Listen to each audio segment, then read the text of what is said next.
Assalamu alaikum, I'm Aisha and you're watching Samar News. Here are today's headlines. Afghan Taliban forces have opened unprovoked fire at multiple points along the border in Khyber Pakhtunkhwa, triggering what officials called an immediate and effective response from the Pakistani Army. The Information Ministry said clashes were reported in Chitral, Khyber, Mohmand, Kurram and Bajaur sectors. Authorities say Pakistani forces targeted positions across the frontier and destroyed several posts, with early reports indicating at least 22 casualties on the Afghan side. American and Iranian delegations have resumed indirect nuclear talks in Switzerland, with Oman acting as mediator.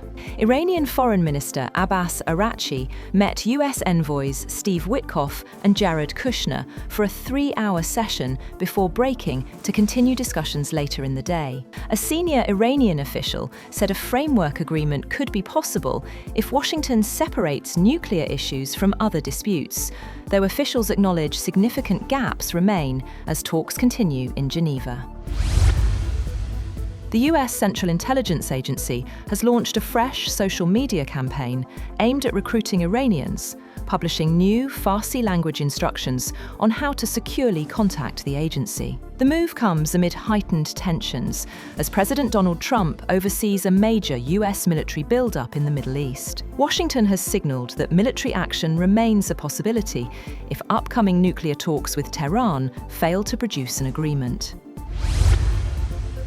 Images of debris from recent Russian strikes on Ukraine have indicated that Moscow may have used a cruise missile once at the center of a landmark nuclear arms treaty dispute. Two weapons experts say that fragments recovered from the scene strongly suggest the missile involved is the same nuclear-capable system whose development prompted then US President Donald Trump to withdraw from a major arms control pact during his first term. The analysis is based on images of missile fragments provided by Ukrainian law enforcement sources, marking the first visual evidence publicly reported to corroborate Russia's alleged use of the weapon.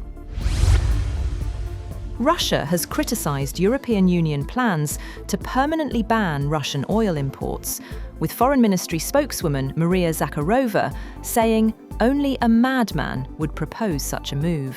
The European Commission is expected to submit a legal proposal regarding the ban in mid-April. Moscow also warned it would retaliate after the EU decided to reduce Russia's diplomatic representation in Brussels to 40 staff. Zakharova called the measure discriminatory and said it showed the bloc did not merit a role in negotiations to end the war in Ukraine.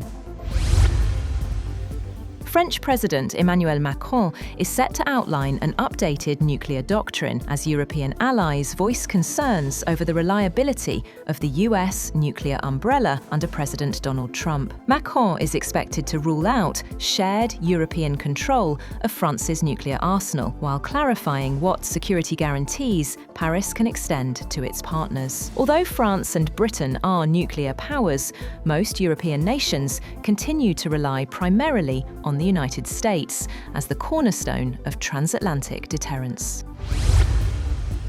Authorities in Cuba opened fire on a vessel registered in the United States, killing 4 people and injuring 6 others, according to a foreign news agency. Cuban officials said the boat had entered the country's territorial waters when security personnel engaged it. The injured were removed from the vessel and taken to hospital, while an investigation into the incident is underway.